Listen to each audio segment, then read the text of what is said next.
Baiklah, saya akan menjawab pertanyaan yang masuk ke redaksi kita, yaitu bertanya tentang investasi apa yang terbaik bagi hidup kita. Wow, pertanyaan yang bagus. Oke ya, terima kasih ya udah ngasih pertanyaan yang bagus nih ya.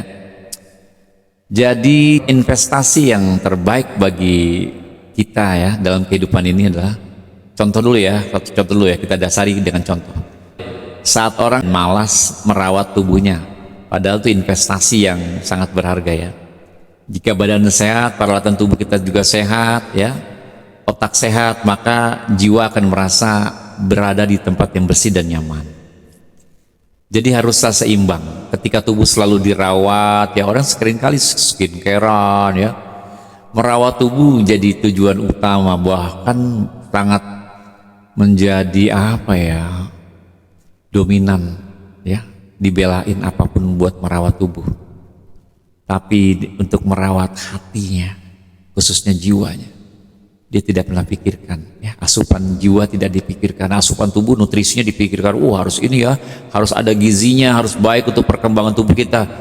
Tapi lupa deh, asupan jiwa dia biarkan ya, sehingga sekarat atau dying. Jadi haruslah seimbang ketika tubuh selalu dirawat dan diberi asupan, namun jiwanya juga jangan dibiarkan kering ya, gersang, dibiarkan mati, hanya dipakai tapi tidak dirawat. Bahaya seperti itu ya.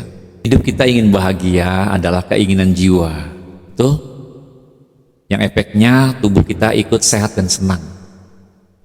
Jadi mana persentase yang lebih besar, kebutuhan jiwa atau kebutuhan tubuh? Pertanyaannya ya, bagus ya. Karena manusia adalah makhluk spiritual, makhluk hewan, robot yang diberi jiwa, dan mainan Tuhan yang remote-nya Tuhan yang kendalikan. Jangan lupa itu. Jadi yang disebut dengan makhluk hidup adalah dimulai dari jiwa dan ruh sebagai generator energi ya. Jadi hidup yang banyak berperan adalah jiwanya sebenarnya. Sedangkan tubuh jadi pelayan dan platform atau ladang serta sekaligus kendaraan bagi kepentingan jiwa ya. Namun saat tubuh dalam kondisi bahaya atau dalam kondisi sakit atau merana, maka jiwa juga ya akan menangis melihat pasangannya terbaring lunglai.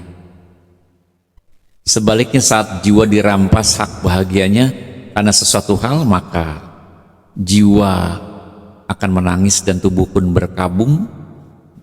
Bagi semua sel-sel yang menggerakkan alat-alat di tubuh kita ini ya, sekaligus membuat vibrasi melemah dan frekuensi pancar untuk berhubungan dengan semesta jadi lemah.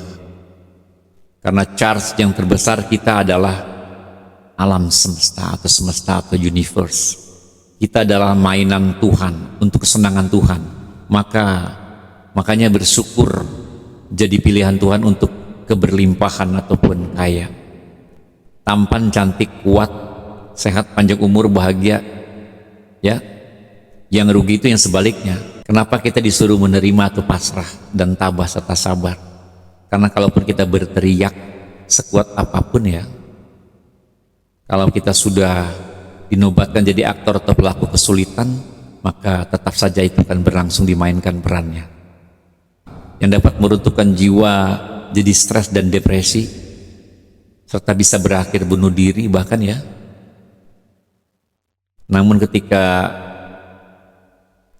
kita bisa menerima dan bersyukur, maka kita bisa membuat Tuhan merubah pilihan terhadap kita jadi yang dipilih dengan peran yang baik suatu ketika.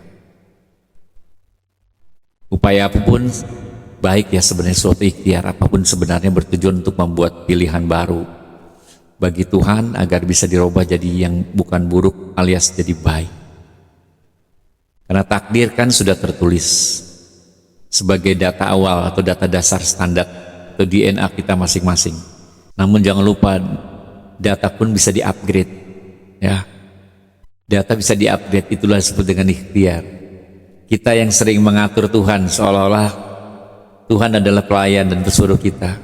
Saat kita mempunyai keinginan ya.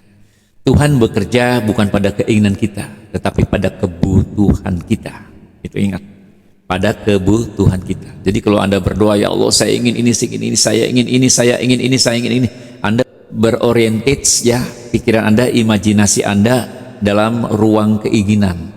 Hindari itu perkataan itu. Tapi ya Tuhan, saya butuh ini, saya butuh ini. Jadi kita bergerak ataupun bekerja dalam pilah-pilahan Tuhan ya, karena Tuhan bekerja dalam pilahannya membutuhkan ataupun kebutuhan. Oke? Jadi yang terbaik adalah merawat tubuh dan juga merawat jiwanya. Sering orang depresi mental, kesal, galau, merasa tidak tenang, tidak yakin, tidak nyaman pikirannya, hatinya, ya, sering berkeluh kesah karena jiwanya tidak dirawat. Oke, jangan makan terus, tapi kasih makanan jiwa juga.